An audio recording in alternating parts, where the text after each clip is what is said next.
Muy buenas tardes a todos ustedes.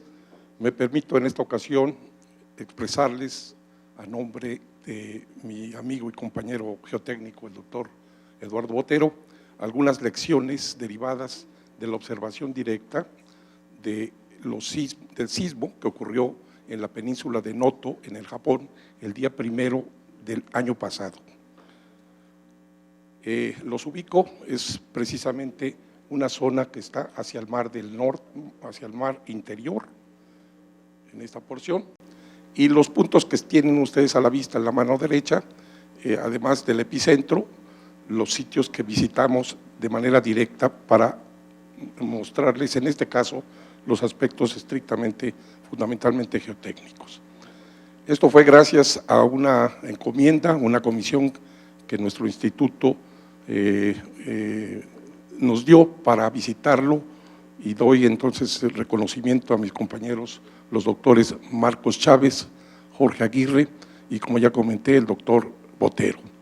Y una mención especial para el doctor Tatsunori Matsumoto, quien fue verdaderamente muy desprendido, muy entusiasta en su apoyo, que nos explicó, que nos llevó, que usó su camioneta para llevarnos y traernos por un buen tiempo.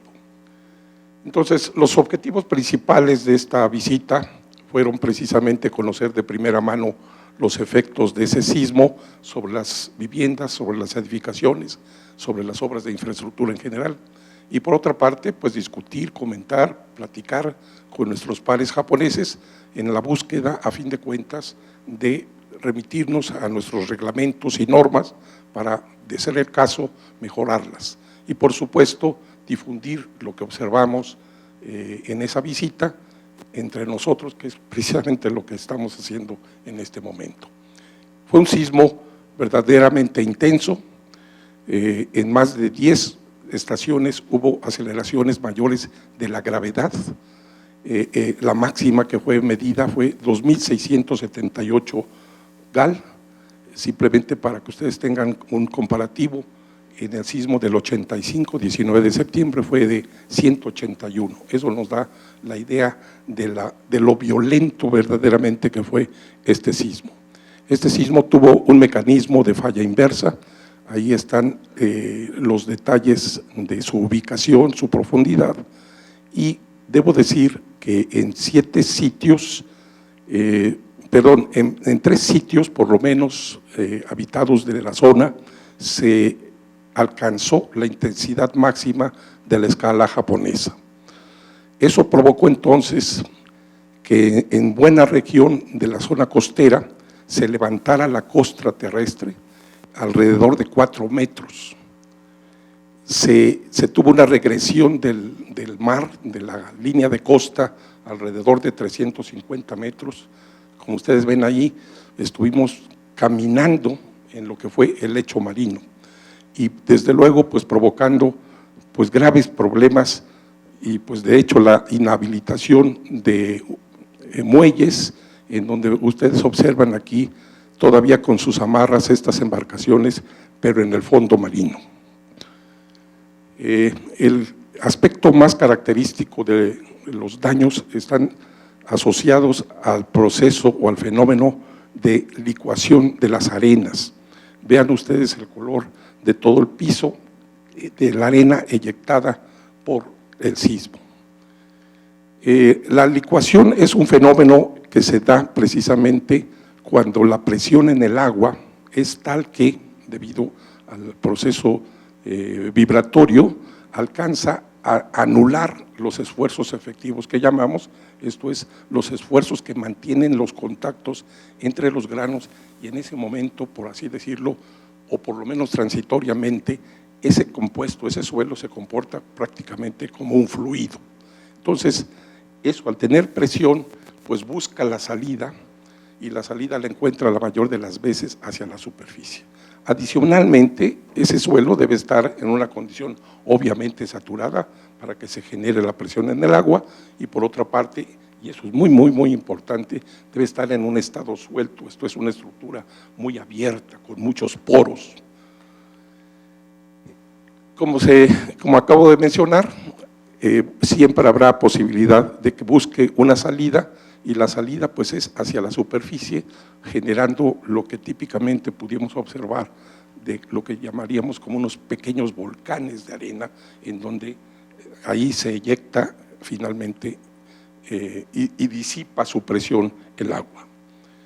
Sabemos la granulometría bien conocida, tuvimos oportunidad de muestrear esos suelos, traernos con nosotros, y la granulometría está precisamente en lo que es bien conocido en la literatura internacional, de los que están fácilmente licuables. Entonces, los fácilmente licuables son la porción rosa, y bueno, caen precisamente en donde son los más susceptibles. Pudimos reproducir ese fenómeno de licuación en nuestro laboratorio, donde ustedes aprecian en una curva de esfuerzo de formación la condición estática, la condición dinámica bajo una frecuencia de 1 Hz, aquí el tiempo y la presión de poro. La presión de poro empieza a aumentar y llega el momento en que es de tal magnitud que los desplazamientos pues son inmensos. Eso es la licuación. Entonces, pudimos observar en muchas ocasiones los daños severos que causan la licuación. Observen ustedes la magnitud de toda esta arena en un campo de fútbol y los agrietamientos que se generan, y que al pasar a través de las edificaciones, sobre todo las de viviendas y muy ligeras, pues simplemente las destruye, las voltea, las fractura, las colapsa. Pudimos observar precisamente eso es una buena lección que no es nueva, desde luego, pero que aquí fue muy clara, en un promontorio. Desde luego estas no son las escalas las mismas, pero en un promontorio que fue utilizado para rellenar y ganar terreno al mar o a lagunas costeras, utilizan para depositarlo y generar entonces una zona plana en donde desarrollarlo.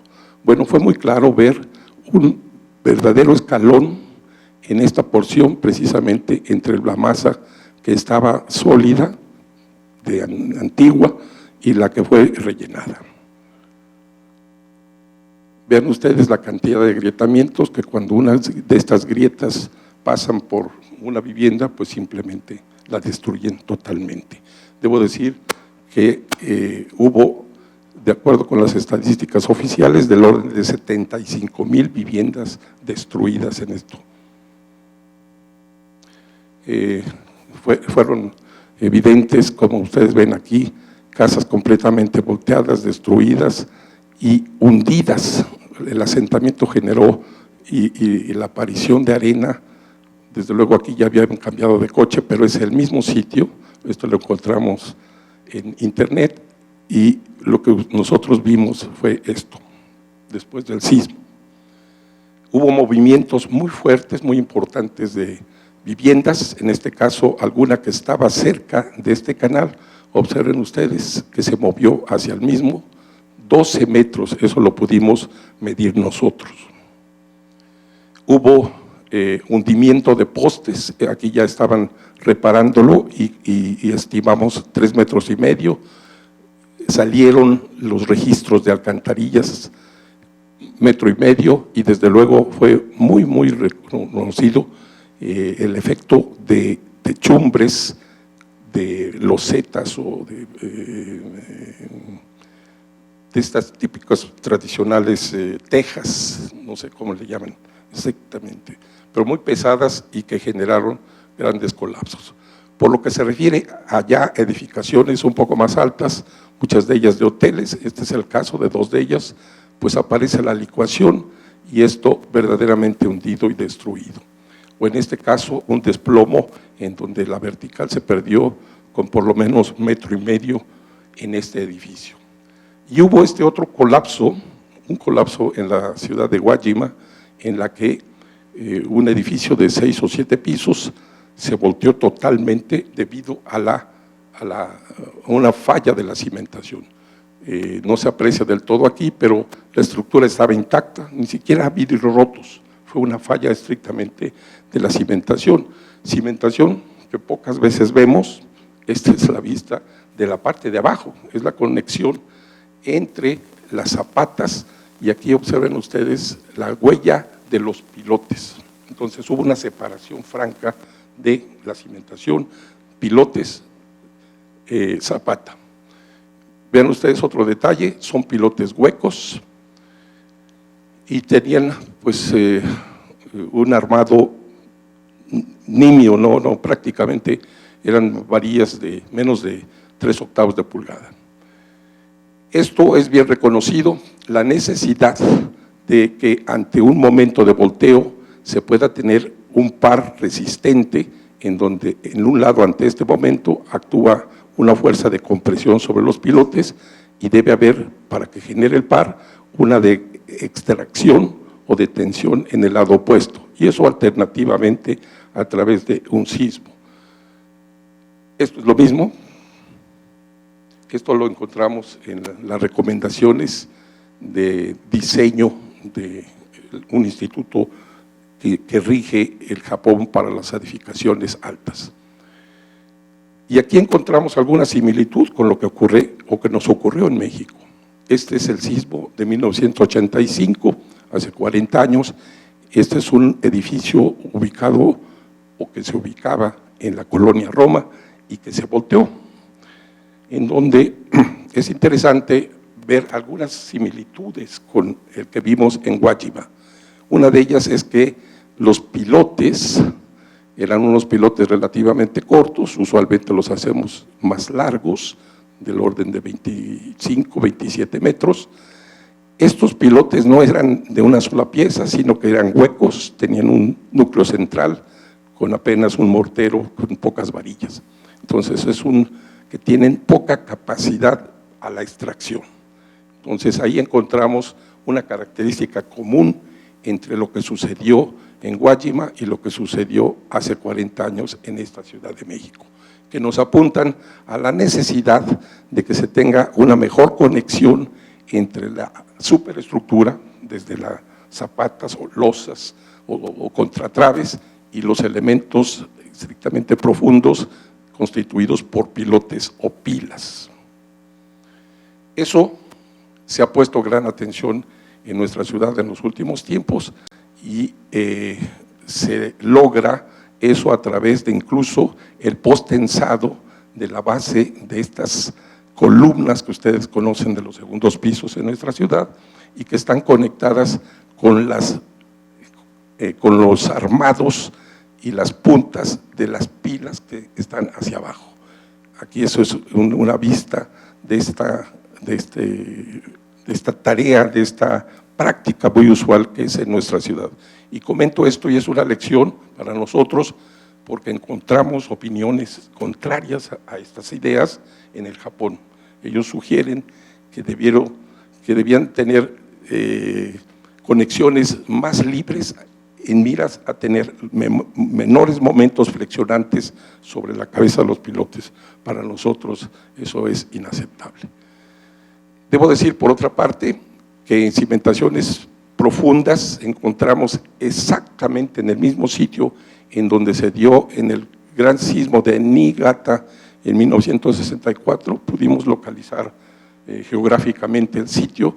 Ahora están construidos estos grandes tanques de gas natural, de unas esferas de unos 30 metros de diámetro, muy pesadas, pero sobre cimentaciones profundas, muy bien construidas, e incluso en sitios en donde hay licuación en los depósitos más someros. Siempre y cuando entonces vayamos a mayores profundidades y descarguemos estas grandes cargas, es posible hacer cimentaciones y muy bien hechas, con unos comportamientos muy convenientes.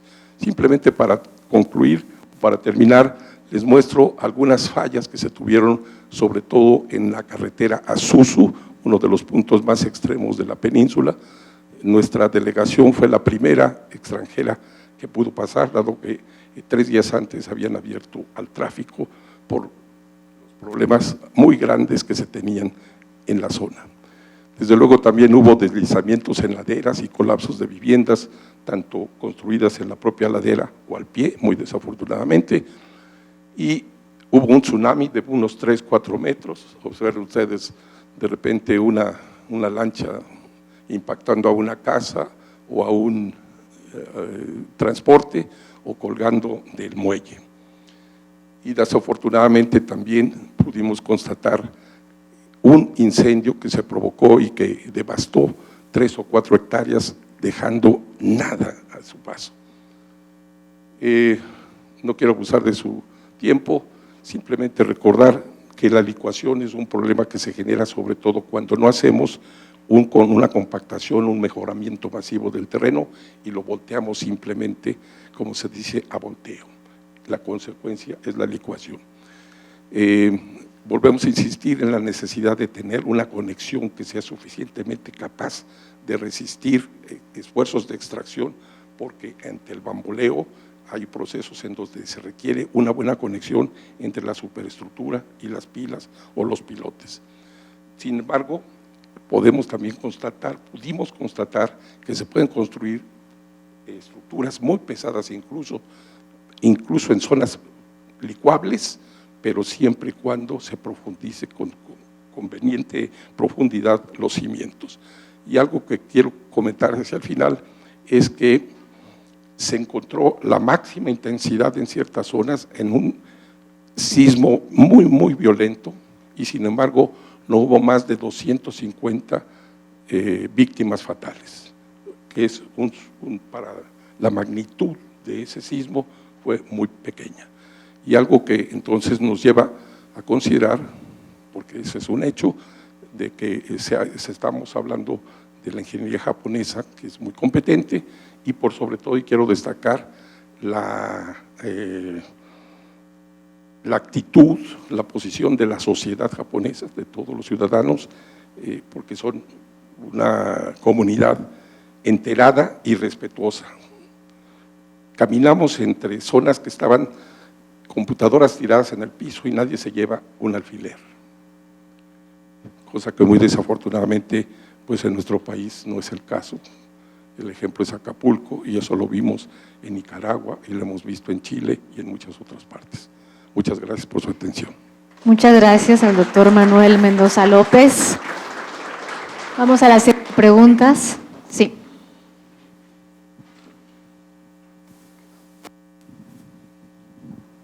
Doctor Mendoza, mencionaba usted que la ingeniería japonesa es muy competente y en hecho pues, la miramos los ingenieros civiles como un referente en muchos temas y específicamente la parte sísmica y de cimentaciones. También comentaba que pues, fue un sismo muy fuerte y el balance no es de tantos daños como pudiera haber sido. La plática, usted la tituló Lecciones aprendidas. De lo que usted vio, ha visto y ha podido entender de lo que se está haciendo en México, de las modificaciones que se están haciendo a nuestras normas técnicas, ¿qué nos podría decir? Una lección, nos quedamos tranquilos en México, ¿cómo estamos nosotros preparados para este tipo de cosas? Yo lo que quisiera es puntualizar, porque usted mostraba una foto de 1985 con un problema similar al que vieron en el 2024 en Japón. Ya México está trabajando para que eso no suceda. ¿Por qué pasó en Japón eso si ellos están tan bien preparados? Debo decir que este edificio que se volcó fue construido por lo menos hace 30 y tantos años o 40, entonces eso hay que ubicarlo precisamente cuando era vigente una cierta norma. Debo decir que eso es muy interesante comentar, que no hay una norma como la nosotros tenemos aquí en México. Aquí en México nuestra norma dice must, o sea, en el sentido de que debe ser así. Conversando con los japoneses nos explicaron que ahí son guidelines, o sea, lineamientos, pero que todo el mundo los acepta y los practica. No sé si me explico. No hay necesidad de decirle debes, lo hacen. Y entonces son muy respetuosos de esas leyes, pero pues si eso fue hecho con una norma anterior, pues simplemente no comprende, no aplica. Sin embargo, también me estaban insistiendo yo mencionaba ese antecedente que vimos y que analizamos. En ese caso lo hicimos con el doctor Obinet, recuerdo bien, de analizar el caso que mostré en la colonia Roma, en la esquina de ese edificio volcado, y ellos dijeron, no, pero es que aquí los momentos y el esfuerzo que se necesitarían son muy grandes, y es posible que ellos tengan razón en edificios muy extensos, muy amplios, en donde no se genere esa tensión, pero en nuestros casos, como el que mostré, del apoyo de los segundos pisos, en donde, imaginen ustedes, una mesa con 4 patas, no es posible que las de un lado no puedan trabajar y retengan a extracción. Esa mesa se voltea, si nada más pensamos que deben resistirlo los de un lado. No sé si me estoy explicando. Entonces, todo esto lo reunimos, lo recogemos, y sí se menciona, por ejemplo, con base en esa experiencia que tuvimos en el 85, sí se menciona en nuestra norma técnica de NTC de cimentaciones, que es que debe poner atención a la conexión. Pero con esta experiencia que tuvimos, creo que le vamos a tener que redactar con mayor énfasis a la necesidad de poner cuidado en esa conexión. O sea, ya lo practicamos, como se los mostré, con esa espiga que postensamos para unir precisamente la cabeza de las pilas con la zapata que soporta los segundos pisos. Pero entonces hay que hacer todavía más énfasis para lograr mayor seguridad. También nos damos cuenta, y ellos creo que también fue muy recíproca la comunicación, de que toman en cuenta nuestras experiencias, como también para nosotros fue muy aleccionador. Esto de la licuación, por fortuna y para conocimiento de quienes están no tan ligados con los aspectos geotécnicos, no es posible y no ocurre en nuestra Ciudad de México. Pero sí tenemos muchos miles de kilómetros de litoral en donde potencialmente sí se tienen condiciones de arenas, condiciones sueltas y sismos. Muchas gracias, le damos un aplauso, por favor. Muchísimas gracias.